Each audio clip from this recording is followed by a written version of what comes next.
یہ تو نہیں، وہ طلال چودھری صاحب کہہ رہے تھے کہ ان کو شرم نہیں آتی کہ یہ کہتے ہیں جی ہم فوج کے ساتھ مذاکرات کرتے ہیں. ہم کہتے ہیں کہ فوج دور ہو، سیاست سے دور ہو، اور یہ کہتے ہیں جی ہم نے فوج کے ساتھ مذاکرات کرنے. ان کی عقل کا اس سے آپ اندازہ لگا لیں. ٹھیک ہے. باقی جناب مجھے بڑے میسج مل رہے ہیں، 2 میسج میں یہ دینا چاہ رہا ہوں. ایک تو یہ ہے کہ قطر اور دبئی کے جناب ویزے انہوں نے بند کر دیے ہیں کہ پاکستانی یہاں آ کے بھیک مانگتے ہیں. کتنی یار شرم والی بات ہے. یقین کرو کہ یہ کیسے بھکاری ہیں بدبخت جو ادھر سے 1.5 لاکھ روپے کا ٹکٹ لیتے ہیں، پھر 30-40 ہزار کا ویزا لگواتے ہیں اور وہاں جا کے بھیک مانگتے ہیں. صحت مند بالکل، کوئی وہاں پہ اندھا بنا ہوا ہے، کوئی گنگا بہرا بنا ہوا ہے، کسی نے ایسے اپنی گردن کی ہوئی ہے ٹیڑھے، اور کوئی لنگڑا کے ایسے سے چل رہا ہے. تو یہ ڈرامے کر رہے ہیں اور انہوں نے پاکستان کو بدنام کر کے رکھ دیے. ان کے خلاف سخت سزائیں ہونی چاہیے. یہ نہیں کہ ان کے پاس پیسے نہیں ہیں یا غربت نہیں، یہ پروفیشنل ہیں، عادی ہیں. 1.5 2 لاکھ روپے سے ادھر کوئی ریڑھی نہیں لگا سکتے. ریڑھی لگا سکتے ہیں نا، وہ لگائیں. لیکن انہوں نے بدنام کیا ہے. تو دبئی کے ویزے بھی بند ہو گئے ہیں، قطر کے بھی بند ہو گئے ہیں. تو ہماری حکومت سے گزارش ہے کہ وہ اس میں پڑے. یہ لوگوں کا انڈیویجول فیل ہے، تو اس کو حکومت ہر خاص و عام کے لیے ویزے بند نہ کرے. پاکستانیوں کے لیے بند کر دیے اور بنگلہ دیشیوں کے لیے. ٹھیک ہے، یہ غلط ہے. پھر ایک مجھے اوورسیز سے میسج آیا کہ جناب ہمارے جو لوگ باہر فوت ہو جاتے ہیں نا، ان کی جو ڈیڈ باڈی ہے اس کے پر لاکھوں روپے یہ لگاتے ہیں. تو اس کو فری لانے کی یہاں پہ ہمیں اجازت ہو پی آئی اے کی طرف سے کہ وہ باہر سے ڈیڈ باڈی فری لائے. ویسے یہ جذبات ہوتے ہیں، میں آپ کو یہ بتا دوں. ویسے حدیث جو ہے نا وہ یہی ہے کہ جہاں آپ علماء زیادہ گائیڈ کر دیں گے میں کہ کوئی جہاں فوت ہو جاتا ہے نا اس کو وہاں دفنا دو. مثلا میں یو کے میں فوت ہو جاتا ہوں تو مجھے یو کے میں دفنا دو. ٹھیک ہے.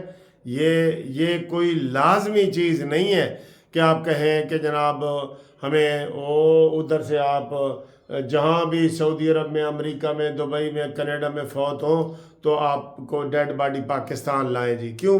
آپ جب چلے گئے ہیں، پرمننٹ چلے گئے ہیں، نوکریاں وہاں کرتے ہیں، 50 سال سے رہ رہے ہیں، تو جب فوت ہوئے تو رشتہ دار ہی آ جاتے ہیں اے جی ڈیڈ ایسی اپنے کول دفنانی ہے. زندگی میں کبھی انہوں نے ایک ناشتہ بھی کسی کو نہ کرایا ہو، لیکن اس ٹائم آ جاتے ہیں. بلکہ مجھے ایک اور بندے نے ایک میسج کیا، انہوں نے کہا جی کاش جب یہ کوئی مرتا ہے نا سارے کہتے ہیں اج دا کھانا پہلے دن دا میرا ہے، دوسرا کہتا ہے نہیں جی میں دیاں گا، تیسرا دن کہتا ہے میں دیاں گا. کہتا ہے کاش اس کی زندگی میں دوائیوں کے پیسے دے دیے ہوتے کہ اے میری طرف سے دوائی کے پیسے ہیں، اس کے گردے فیل ہو گیا نا تو یہ نیا گردہ لگا لے، تو زیادہ بہتر ہے. لیکن بہرحال حدیث تو یہی ہے. میں نے یہ جو پڑھی ہے، میں نے جو پڑھی ہے، ایم اے عربی بھی میں نے کی ہے، تو میں نے جو پڑھی ہے کہ کوئی جہاں کوئی فوت ہو جائے اس کو وہاں پہ دفن ہو جائے. ٹھیک ہے. یہ بھی ایک قسم کی میرے خیال تھوڑی سی توہین ہوتی ہے کہ آپ ڈیڈ باڈی لے کے آ رہے ہیں، جا رہے ہیں، لیکن پیارے ہوتے ہیں. بہرحال یہ میں اس کے اوپر کوئی فائنل رائے نہیں دے رہا، لیکن ایک دوست نے مشورہ دیا تھا کہ ہماری ڈیڈ باڈیاں فری آئیں. ٹھیک ہے جی.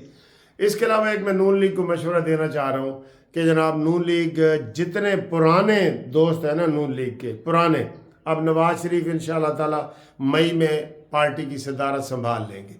یہ میں آپ کو خبر دے رہا ہوں مئی میں. ٹھیک ہے.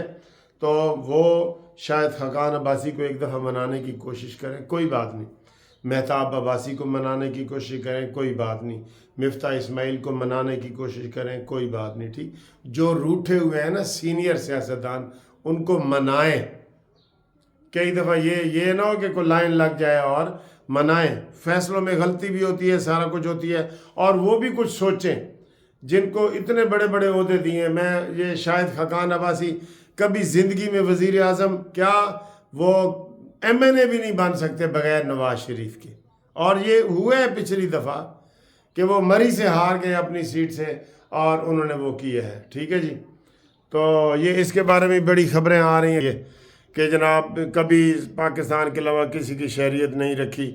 بھئی ان کی پوری فیملی کی امریکہ کی شہریت ہے. یہ اسلام آباد ہائی کورٹ کا اعلانیہ جاری ہوا ہے کہ جناب ساڑھے کوئی یہو جہا کوئی نہیں. ان کی ساری باہر کی جو ہے نا یہ وہاں باہر پڑتا رہا ہے. تو باہر کی ان کی جو ہے نا وہ شہریت ہے، اس سے انکار نہیں کیا جا سکتا، فیملی کی ہے، بچوں کی ہے، ان کی بھی ہے، سب کی ہے۔